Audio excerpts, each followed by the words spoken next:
Tara, samahan mo ako sa kung saan masarap kumain. Order is complete. Let's eat. Sure. This is their rib-eye steak. I choose the medium rare.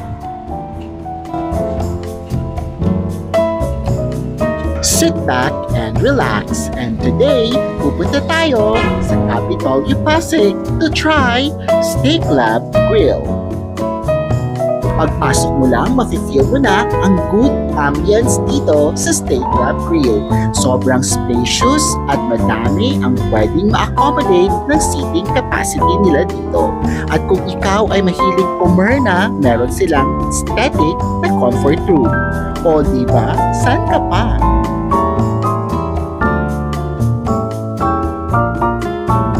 We're here right now sa Steak Lab. This is located in Capitolio, Pasig. Ililink ko yung address nila sa comment and sa halagang 395 pesos, meron ka ng Bicol Express.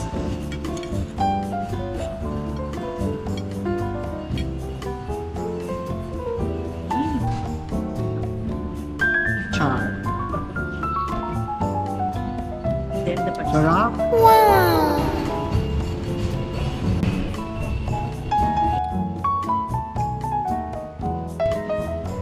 Cheers! I have the kare-kare. Don't worry mga palangga, because ang serving nila dito is good for 2 to 3 person. For their kare-kare and Bicol Express, yung nilalagay nila is lechon kawali. Talong na very... Oh, I love talong. Rar!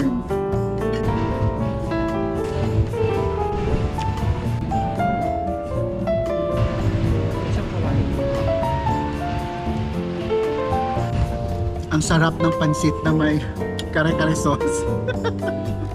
Oh no! Ang creamy ng sauce.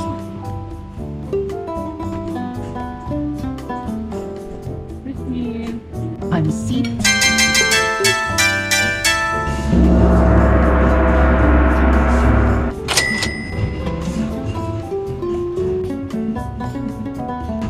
Nag-uulam din ba kayo ng pansit? Ako kasi kahit spaghetti, inuulam ko. Spaghetti is best paired with rice. What? Ang dami ng pansit nila, my love, as in. For 580 pesos, meron ka ng USDA rib-eye steak.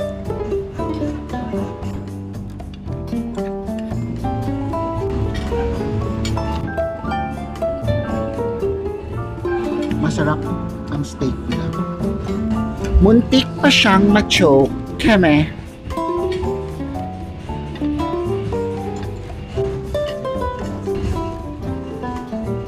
Lagyan natin ang sauce ng Bicol Express. Pansit na ini-spoon and pork.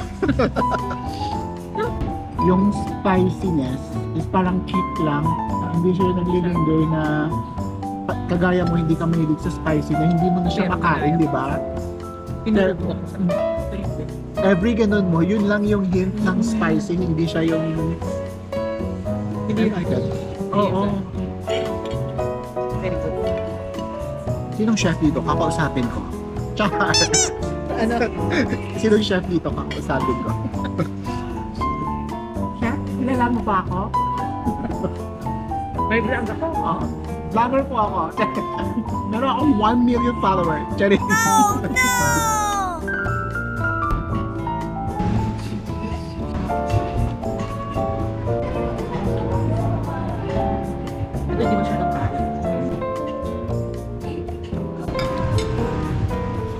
Sarap guys. Try nyo dito.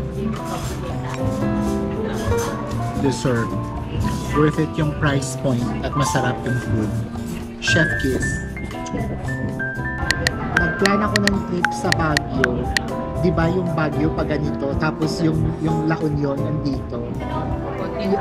Yung bus ko gumano na, tapos nakita ko yan na welcome to La Union, San Fernando, La Union. Sabi ko, yung La Union, yan yung ano, di ba, yung surfing capital of the world. Sabi ko, wala, parang gusto ko doon. Sabi ko sa conductor, sabi ko, kuya, dito na lang po ako. Sabi niya, ay sir, malayo pa po yung Baguio. Sabi niya, hindi, dito na lang po ako.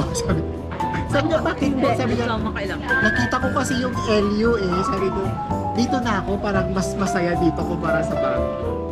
Kaya hindi na ako tumuloy ng Baguio. Hanggang ngayon, Bago pala, mag-isa ka lang. Oo, birthday ko yun. Okay. Kaya ngayon, kahit ngayon, ilang taon na ako dito, never pa ako nakapang-Baguio. Palagi ko lang yan sinasabi, dapat gusto kong a day in Baguio. Makakapunta pa ba ako ng Baguio? May artista sa likod ko.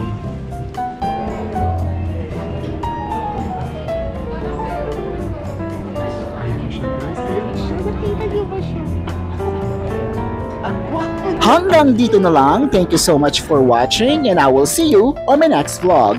This is Yuil. Bye!